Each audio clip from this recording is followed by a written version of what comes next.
Yo, what's going on? The Boxing Source checking in here once again, and this time, man, I kind of talk about the WBC and WBO super flyweight title fight. It's going to be happening at the Star in Frisco, Texas. You got Jesse Bam Rodriguez. You got Phumelela Cafu. Unification. Yep, and this is part of this big weekend here on Saturday. And I gotta talk about this here, as you're gonna have Bam Rodriguez, who is one of those guys that is within the top 5 actually in the Boxing Source pound for pound rankings, looking to unify there in this particular division. You know what I mean? And you got Phumelela Cafu as a world champion, and well, a lot of people kind of highly favor Bam Rodriguez in this. And we're going to talk about, keys to victory for both of these fighters and see what both of them need to do in order to get the win. First, for Bam Rodriguez, going up against Phumelela Cafu, who's a little bit taller but is measured to have the shorter reach than Bam Rodriguez. So for Bam, it's all about precision. Seeing a couple of fights here from Phumelela Cafu, and I see that a lot of times he does end up being wide with his punches, and that gives Bam Rodriguez multiple opportunities to capitalize off that from precision. And we've seen here with Bam Rodriguez in multiple stoppage victories there. Of course, he had the win over Juan Francisco Estrada, right? His last bout against Pedro Guevara over in Philadelphia, Wells Fargo Center in Philadelphia last year, he just beat that man up. He beat him up. It was more about him just overwhelming Pedro Guevara, precision, landing sharper shots, just being able to be sharp and just, have more power with his punches. And the thing about it is that his movement, and I feel like his timing, separates him from a lot of the fighters there within those divisions, whether it's flyweight, which he's had stints in, and super flyweight here. So I feel like it's more about precision for Bam Rodriguez, and that he just takes advantage of all the instances where Phumelela Cafu could end up being wide. As I mentioned, with him having a longer reach, he could have that opportunity to move around, move his head, move back and forth, as far as like if he's going to be stationary. And yes, this is another instance of orthodox versus southpaw. So, be stationary and everything like that and move, or just, hop in, hop out, hop in, hop out, be off the line, as I keep saying, there, just being off the line.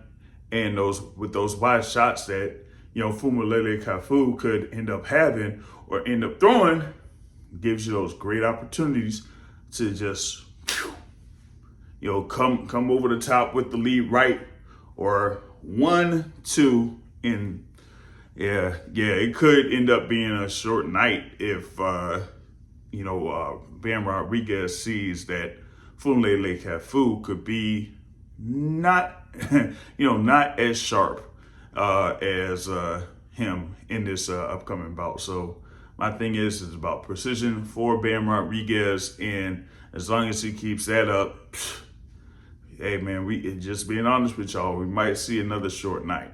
Now on the opposite side here with Phumelela Cafu, yeah, he's gonna have to be sure that he is fundamentally sound on defense. He has to be fundamentally sound on defense. I did talk about his sometimes his wildness of sorts there on offense, but he has to be fundamentally sound on defense. For me, I think it should be more of him being a counterpuncher to Bam Rodriguez. But the thing about it is he has to be very disciplined, because with Bam Rodriguez, he could hit you in a multitude of ways there. So you're gonna have to be able to move around. Like I said, I have to switch it up, orthodox fighter move. You could have a guard here, you could move around, you could slip and move, but you're gonna have to be able to mix up your guard, because with Bam Rodriguez, he has multitude of ways to try to get you. You know what I mean? The hooks, the uppercuts, it could be really crazy to try to keep up with the offensive arsenal there of Bam Rodriguez. But for Phumelela Cafu, he has to be defensively sound, because for me, it should be more about Cafu catching Ben Rodriguez off guard.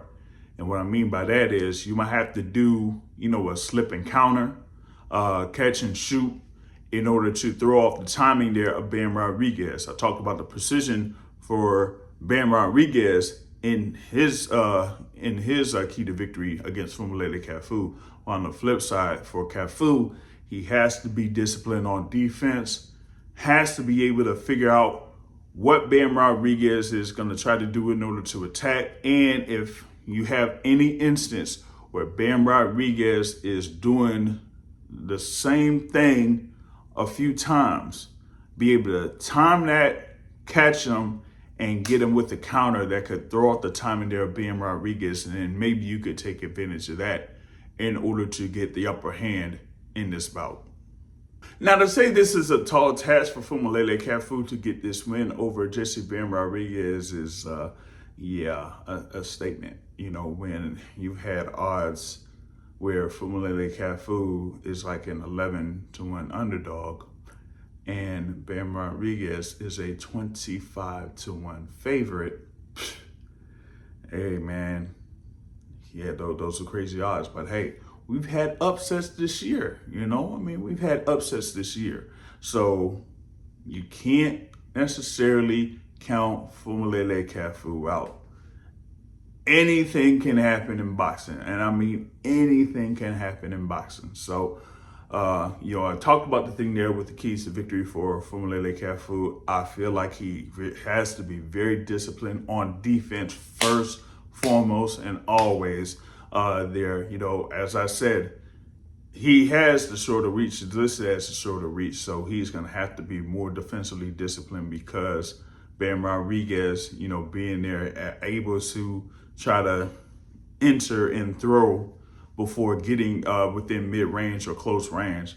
You're going to have to be defensively sound and then, maybe catch Ben Rodriguez off guard. So that's the thing to look out for in this particular bout. Like I said, it's over there in Frisco, Texas, not far from Dallas, you know what I mean? So, and that'll be on the zone. So if y'all can, y'all be sure to catch that fight, catch Ben Rodriguez in action. As I said, he's among the top 5 currently in the Boxing Source pound for pound rankings. But after today, we'll see what's going to happen within those pound for pound rankings, as we have a number of fights that, will kind of shake up those rankings here after this weekend. So be sure to tune in. And if you like this content, if you have any thing that you could share here real quick before this fight takes place, you could hit the comments, share your thoughts on it. Hit the like button if you enjoy the content, and I will catch y'all later. Peace out.